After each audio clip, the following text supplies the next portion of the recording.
Olá, tudo bem? É uma alegria estar mais uma vez com você para juntos lermos outros capítulos do livro Elas Falam Demais. Talvez você esteja já estranhando. Que história é essa que elas falam demais? As mulheres falam demais? Sim, mas eu digo assim, falam demais no sentido positivo, no sentido que elas sabem o que falam, com autoridade, com propriedade.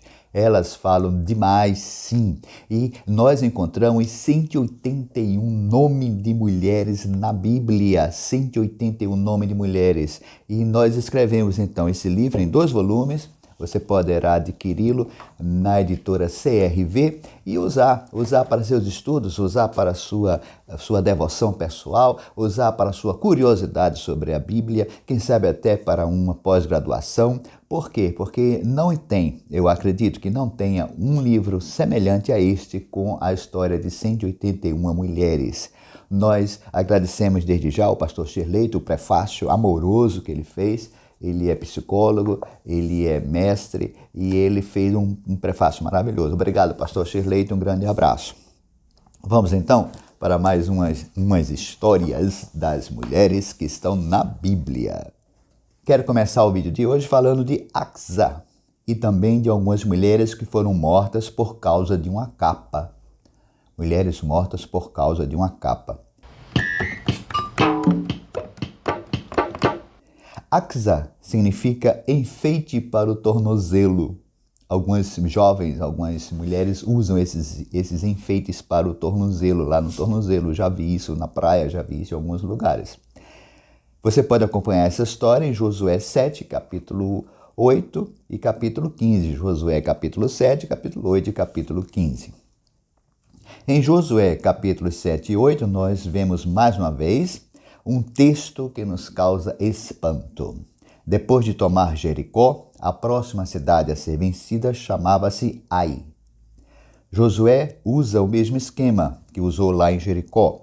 Ele envia espias e esses espias, ao retornarem, dizem que a batalha seria fácil, seria muito fácil, bastando apenas 2 ou 3 mil soldados. Josué envia então cerca de 3 mil homens que são derrotados. Uma batalha que era para ser rápida e fácil se transformou numa imensa derrota. Isso faz o coração do povo se derreter e se tornar como água, a expressão da Bíblia. O povo ficou muito entristecido. O que será que aconteceu? Os espias não souberam espiar direito? Houve um erro de estratégia? Isso acontece nos melhores exércitos do mundo. O problema é que Josué ora a Deus e considera a hipótese de que alguém fez o que não devia, ocasionando a derrota da batalha. Então ele descobre que o culpado foi Acã. Esse homem havia ficado roubado, ficado com uma capa babilônica com prata e com ouro. Não era certo ele ter feito isso. E ele fez escondido, é lógico que fez escondido. Então o Senhor ordena que Acã, seus bens, filhos e filhas sejam apedrejados e queimados.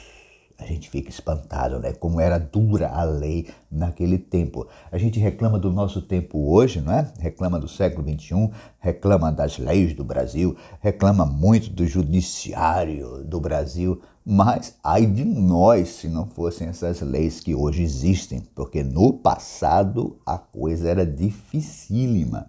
Assim, depois que aconteceu, o povo fica entusiasmado, depois que aconteceu o castigo a Acã e a família dele, o povo voltou a ficar animado e venceu a batalha. Em Josué 15, nós temos mais um relato que surpreende o leitor atual. O povo de Israel precisava continuar a conquista de Canaã. Chegou o momento de enfrentar a cidade de Quiriat-Zefé. Então, o que é que o comandante Caleb fez? Para incentivar a tropa, ele disse o seguinte: a minha filha Axa será um prêmio, será a esposa, será um prêmio para quem vencer a batalha. Vamos parar aqui um pouco, Observe bem. Alguém perguntou se Axa queria ser esse prêmio? Alguém procurou ouvir a voz de Axa sobre o que ela achava ser ofertada como premiação? O que ela poderia ter dito? Ela se recusaria a obedecer ao pai? O narrador simplesmente continua a descrever a história sem ter essa preocupação. Assim, Otniel vence a batalha e recebe Axa como esposa. Mas ela resolve falar e pede algo inédito ao pai. Observe o que ela disse: além das terras que me deste, dá-me também fontes de águas. Não é preciso estudar agronomia ou outras ciências da natureza para entender que sem água a terra nada produz. Axa não se recusou a ser um prêmio. Axa não se recusou a ser uma esposa de Otniel, mas ela escolheu falar o que estava em seu coração. Ela pediu fontes de águas como herança, sem as quais a produção e a sobrevivência dela e da família estariam comprometidas. Então Caleb atendeu ao pedido da filha. Esse é um registro único da voz de Axa e nos revela então a sabedoria dela. Mais tarde, o marido dela é eleito como primeiro juiz de Israel, Otniel, e foi um bom juiz. E por ter falado, Axa não pediu somente para ela, mas pensou na família que nem ainda existia. Ela foi uma grande visionária. Que lição impressionante, não é? Axa. Sabia da história de Axa? Maravilha, não é? Continuando, no livro dos Juízes, você vai encontrar o registro de muitas mulheres. Está aqui. Você vai ler no seu livro, tá certo? Adquira o livro, você vai ler então. Mas eu quero chegar agora a duas mulheres especialíssimas, Débora e Jael. Débora e Jael. Débora significa abelha e Jael significa cabra selvagem. A história de ambas está registrada em Juízes 4. Uma mulher pode liderar uma nação? O narrador diz que Débora, mulher profetisa, esposa de Lapidote, julgava Israel naquele tempo. Numa lista de mais de 10 juízes que lideraram o povo entre a morte de Josué e o estabelecimento da monarquia em Israel, Débora surge de forma ímpar. Seu nome significa abelha e o nome do seu marido significa tochas. Abelha e tochas. Que combinação estranha. Será que vai dar certo? Quem sabe até nos detalhes desses nomes podemos entender um pouco mais o jeito de Deus agir na história. Primeiro, vamos nos lembrar de alguns fatos sobre as abelhas. As abelhas mais experientes ensinam as abelhinhas mais novas a como produzir mel. Somente as fêmeas possuem ferrões. O mel é o único alimento que inclui todas as substâncias necessárias para a sustentação da vida, como vitaminas, minerais, água e enzimas, além de conter um importante antioxidante, pinocembrina, associado ao bom funcionamento cerebral. E, apesar de o cérebro das abelhas ser do tamanho de uma cabeça de alfinete, esses insetos possuem memórias incríveis e são capazes de realizar cálculos complexos relacionados a distâncias percorridas, disponibilidade de alimentos em determinada área. E sobre as tochas, Lapidote, tochas, o marido de Débora, nós sabemos que elas são usadas como instrumento de iluminação em ambientes onde a luz natural não alcança, embora também simbolize o poder do fogo, como por exemplo a tocha olímpica. Assim, nós temos Débora e Lapidote, a abelha e a tocha. A ágil, instrutora, sábia e vital abelha, iluminada pela tocha. Lapidote aparece somente aqui, no início da história. Ele é o marido da juíza profetisa. Ele está em referência a ela. E, ao que tudo indica, esse fato em nada prejudicou o casamento deles. Por sua vez, o narrador evidencia que Débora era juíza, ou seja, solucionando as causas da justiça, e era profetisa, ou seja, enunciando a vontade de Deus para o povo. Sem dúvida, uma mulher completa em sua missão, uma governante por excelência, por adicionar ao conhecimento das leis o elemento fé. Diz o narrador que ela ficava sentada debaixo das palmeiras que haviam em Ramá e Betel, nas montanhas de Efraim, e os israelitas subiam a ela a juízo. Aquelas palmeiras imensas, tornaram-se tão famosas que eram conhecidas como as palmeiras ou tamareiras de Débora. Você vai para onde, amigo? Eu vou lá nas tamareiras de Débora. E aí, amiga, você vai para onde? Eu vou lá nas palmeiras da Débora, um local de juízo, um local de aplicação das leis e da fé. Mas por que essa juíza profetisa não atendia numa edificação especial ou até mesmo na casa dela? Podemos presumir que Débora sabia que no lugar onde se mora não deve haver reuniões, exceto aquelas da família que ali reside em respeito ao conceito de lar. Também ela entendeu que o conteúdo é mais importante que a forma.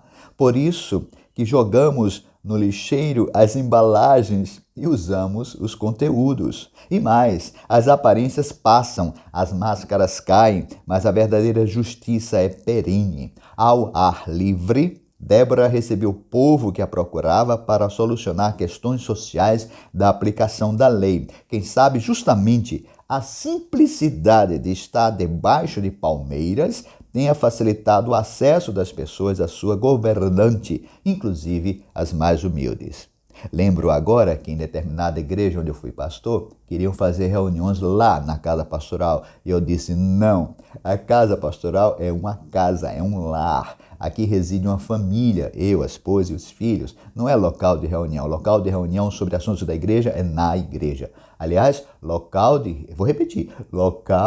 ideal, correto de reuniões sobre assunto da igreja é no templo, lá no templo, porque é o local neutro onde todos podem chegar, não é na casa de alguém, na casa de outro, no restaurante, não aconselho, não. O fato é que aquelas tamareiras passaram a ter o nome dela, a referência de um lugar onde qualquer homem, qualquer mulher poderia encontrar a justiça e a fé. Um lugar onde a abelha ensinava a arte e a técnica da sobrevivência e, sem correr o risco de exagerar, a cada caso resolvido pela governante, daquelas palmeiras fluía um tipo de mel que renova a esperança de dias melhores. É isso que o povo sempre esperou no passado e espera hoje dos governantes. A história continua e aqui eu relato a presença de Baraque. Baraque era um comandante do exército de Israel, mas Baraque, aqui para nós, era meio medroso. E aí ele sentiu-se inseguro em determinada batalha, uma batalha muito importante, e ele foi procurar quem? O conselho de Débora. E ele até insistiu, Débora, você tem que ir comigo, você tem que ficar lá na frente para todo o exército ver Débora na frente. Ela disse para ele, presta atenção, você é o comandante, se eles me virem à frente, nós vamos ganhar a batalha e a glória será de quem? Minha e não sua. Ele disse, não te importa, não, eu só quero que você vá. Baraque insistiu e a Débora foi. Só que o comandante do exército inimigo fugiu, Sísera, e ele fugiu e alcançou uma tenda de uma mulher chamada Jael. Você lembra? Cabra selvagem. Jael. Ela sai ao encontro dele e convida para ele entrar na tenda. Ele entra e ela o cobre com a coberta.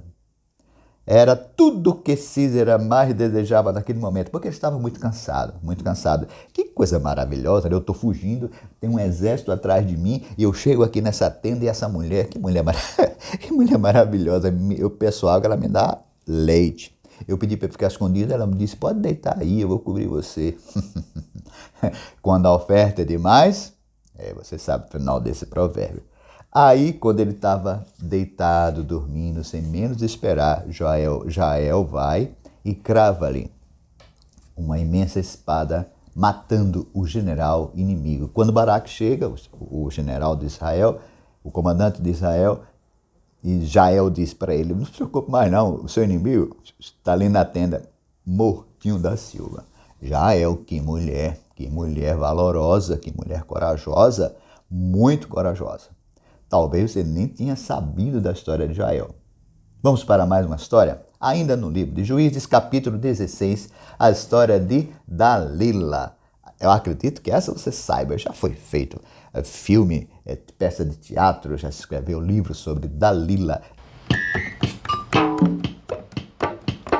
Dalila significa doce. Que doce, né? Que maravilha. Será que foi? Dalila significa doce. Cuidado, que nem sempre o significado do nome corresponde aos fatos. Talvez Dalila pudesse ter sido uma mulher doce, se ela não tivesse feito o que fez. O fato é que ela aparece na história de Sansão, o homem mais forte que já existiu. O homem mais forte que já existiu. E Sansão fica completamente apaixonado por ela. Os 4 pneus e o step, era assim que a gente falava na minha infância. Está completamente apaixonado, os 4 pneus e o step. Completamente apaixonado.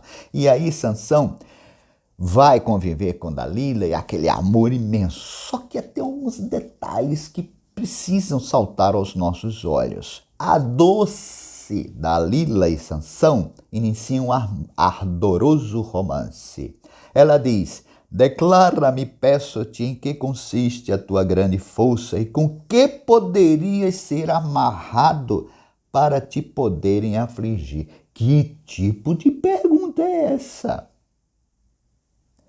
Que pergunta esquisita entre duas pessoas que estão envolvidas numa relação amorosa. Geralmente, onde há amor, um deseja saber do outro como agradar, como fortalecer, como gerar felicidade, como gerar vigor, sucesso, êxito, felicidade. E não saber como é que o outro pode ser derrotado.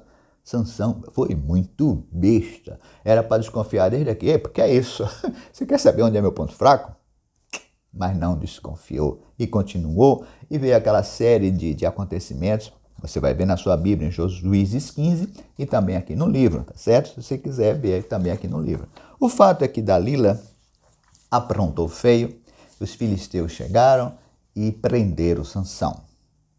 Se nós prestarmos atenção nas falas de Dalila, em nenhum momento há registro afetivo dela para com Sansão. Nenhum momento ela disse nada de afetividade para ele.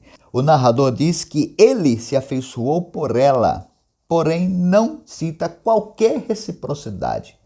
Teria Dalila encenado amor a Sansão todo o tempo? Sansão não percebeu a falta de amor dela?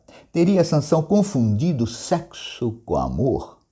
Agora a história se aproxima do fim. Dalila se cala de vez, sai de cena, recebe as moedas e sai de cena completamente. Só que Sansão é preso e o final da história... não sabe o final da história de Sansão, não? Então descubra aí na sua Bíblia que o homem mais forte do mundo foi traído por uma mulher que provavelmente não o amou em nenhum momento. Nós sabemos que 92% das 181 mulheres da Bíblia não ficaram viúvas, 93% não se casaram outra vez, 97% não tiveram filhos no segundo casamento, 93% nós não sabemos qual é a sua principal atividade de trabalho. Juízes 17 e 18. As maldições de uma mãe. As maldições de uma mãe. Eu começo esse capítulo perguntando o seguinte: você já foi roubado? Se sim, vai compreender o desespero dessa mulher retratado de forma novelística nos capítulos 17 e 18 do livro de Juízes. Vamos ouvir a voz de uma mãe conversando com o filho a respeito de um roubo de 1.100 ciclos de prata que, depois de desaparecidos, são reencontrados quase que milagrosamente. Vale lembrar que essa quantia é idêntica à oferecida a Dalila. Como bem esclarece o verso 6, naqueles dias não havia rei em Israel e cada um fazia o que considerava mais certo. Percebe-se que essa afirmação traz uma defesa à monarquia que viria logo depois. Mas essa é uma outra história que eu não vou entrar aqui em detalhe. Vamos ver então o que essa mulher falou? Nós poderíamos até ficar imaginando a raiva dessa mulher. Ela tinha juntado esse dinheiro todo e de repente o dinheiro sumiu. O que passou? O que poderia ter passado na cabeça dessa mulher? Ela poderia ter dito o seguinte: maldito seja esse ladrão, que ele seja apanhado, apanhe e que apodreça na prisão. Talvez ela tenha dito: eu desejo que esse ladrão queime vivo na fogueira depois de ter levado a surra dos soldados. Ou, se eu pegasse esse ladrão, eu cobriria de pancadas e enfiava uma faca bem afiada nos olhos dele. Talvez ela tenha dito também o seguinte, tenha pensado o seguinte: eu invoco todas as maldições de todos os deuses para esse maldito ladrão. Quem sabe ela tivesse também pensado o seguinte: se eu soubesse quem era esse ladrão, primeiro eu o acorrentaria num tronco, daria boas chicotadas, depois tiraria o dedo por dedo até que ele nunca mais pudesse pegar nada dos outros. Mas, toda a história tem um mais, agora essa mãe está surpresa. Rapidamente ela retira todas as maldições, pois o indesejado ladrão era o próprio filho. A história muda. Do dinheiro recuperado, ela usa 200 ciclos para encomendar aos ourives, artesão que trabalha principalmente com prata e ouro, a fabricação de uma imagem de escultura e outra de fundição. Em seguida, coloca essas imagens em sua casa, que se transforma em um local de adoração. Acredita-se que o restante do dinheiro foi usado para os detalhes do culto e a parte continuou sendo poupada. Será que deu certo esse novo local de adoração com uma história tão incrível? No capítulo 18:31, nós vemos que essas imagens foram adotadas como objeto de adoração na cidade de Silo. Entendeu a história? Alguém roubou o dinheiro da mulher. Ela ficou com muita raiva e invocou todas as maldições que ela sabia, até que descobriu que o ladrão era o próprio filho e mudou completamente. Mais uma história. A concubina. Juízes 19. Essa história é muito triste, é muito séria e que reporta e que nos traz à mente, nos traz à recordação o sofrimento de muitas mulheres. Nesse tempo dos juízes em Israel, o narrador apresenta um protagonista. Era um levita que escolheu uma mulher de Belém de Judá para ser concubina dele. Naquela época podia o marido ter concubinas, geralmente eram escravas. Aconteceu que ela aborreceu-se do marido. Essa concubina aborreceu-se do marido, deixou o marido e voltou para a casa do pai, para morar na casa do pai em Belém. Interessante, né? Dificilmente você tem um registro desse na Bíblia de uma mulher que deixa o marido, geralmente é os maridos que deixam as mulheres. Que atitude ousada para a mulher no regime patriarcal? Esse raríssimo caso certamente é único na Bíblia, pois em quase a totalidade das vezes há o registro de homens se aborrecendo da mulher e deixando-a. Aqui, sutilmente, o narrador põe o primeiro silêncio nos lábios da concubina. Ela não diz nada do aborrecimento, não se despede do marido. Esse silêncio permanecerá no desenrolar do enredo. De volta para casa do pai, a concubina fica por um período de 4 meses, até que um novo fato acontece. Outro momento muito raro de registro na Bíblia. O marido resolve ir atrás da concubina para, entre aspas, falar ao coração dela, pedindo reconciliação. Mesmo sem alarde, o narrador nos coloca diante de mais uma situação inédita nas páginas da Bíblia. Essa atitude do marido, do homem, ir pedir para a mulher voltar, você não encontra em outra parte na Bíblia. E aí o segundo silêncio da mulher, ela não diz nada, mas ela volta. Ela volta para a casa do marido, juntamente com o marido. Aconteceu o seguinte, que quando eles chegaram em determinados lugares, aquela mulher foi abusada sexualmente a noite inteira.